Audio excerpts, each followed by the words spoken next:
കഥയുടെ പേര് ജന്മനാടിനില്ലാത്ത സ്വാതന്ത്ര്യം.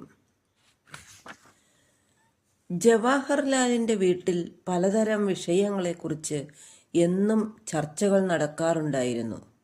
ബ്രിട്ടീഷുകാരിൽ നിന്ന് ഇന്ത്യക്കാർക്ക് അനുഭവിക്കേണ്ടി വരുന്ന യാതനകളെക്കുറിച്ചും ലോക സംഭവങ്ങളെക്കുറിച്ചുമുള്ള വിഷയങ്ങളാണ് ആ ചർച്ചകളിൽ കൂടുതലായും നിറഞ്ഞു നിന്നത്. തീവണ്ടിയിലെ ചില മുറികൾ യൂറോപ്യന്മാർക്ക് മാത്രം നീക്കിവെച്ചതും ഒഴിവുണ്ടായിട്ടും ഇന്ത്യക്കാർക്ക് നൽകാതിരുന്നതും, പൊതുസ്ഥലങ്ങളിലും പാർക്കുകളിലും ഇട്ടിരുന്ന കസേരകളും ബെഞ്ചുകളും മറ്റും ബ്രിട്ടീഷുകാർക്ക് മാത്രമായി നീക്കിവെച്ചതും, ഒരു ബ്രിട്ടീഷുകാരൻ ഒരു ഇന്ത്യക്കാരനെ കൊന്നാൽ ബ്രിട്ടീഷുകാർ മാത്രമടങ്ങുന്ന ജൂറി വിചാരണ നടത്തുകയും ശിക്ഷയൊന്നും നൽകാതിരിക്കുന്നതുമെല്ലാം അവിടുത്തെ ചർച്ചാ വിഷയങ്ങളായിരുന്നു. ജവഹർലാൽ ഇതെല്ലാം ശ്രദ്ധയോടെ കേൾക്കുമായിരുന്നു. ജവഹർലാൽ കുട്ടിയായിരിക്കുമ്പോൾ ഒരു ഇംഗ്ലീഷുകാരിയായിരുന്നു ജവഹറിനെ നോക്കാൻ ആനന്ദഭവനിൽ ഉണ്ടായിരുന്നത്. ആ മദാമ്മയ്ക്ക് ജവഹറിൻ്റെ അതേ പ്രായത്തിലുള്ള ഒരു മകനുമുണ്ടായിരുന്നു. രണ്ടുപേരും നല്ല കൂട്ടുകാരായിരുന്നു. കുറേ കാലം കഴിഞ്ഞപ്പോൾ മദാമ്മയും മകനും ഇംഗ്ലണ്ടിലേക്ക് പോയി.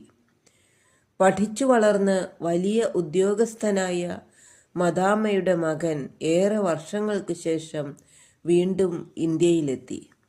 ഇന്ത്യയിലെങ്ങും സ്വാതന്ത്ര്യ സമരവും അറസ്റ്റും കശപിശയും കലാപങ്ങളും വ്യാപകമായ കാലമായിരുന്നു അത്.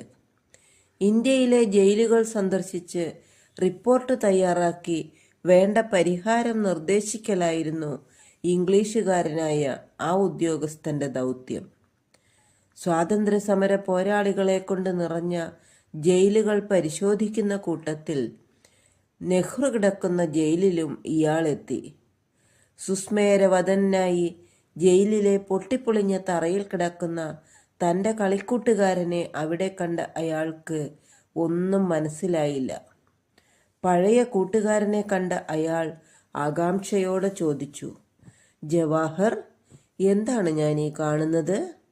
ജയിലിൽ കിടക്കാൻ മാത്രം എന്തു കുറ്റമാണ് നീ ചെയ്തത്? ഒരു കുറ്റവും ചെയ്തില്ല ചങ്ങാതി, മന്ദഹസിച്ചുകൊണ്ട് അദ്ദേഹം തുടർന്നു. സ്വാതന്ത്ര്യത്തിനായി ദാഹിക്കുന്ന ജന്മനാടിനു വേണ്ടി പ്രയത്നിച്ചു. നിന്റെ വർഗക്കാർ എന്നെ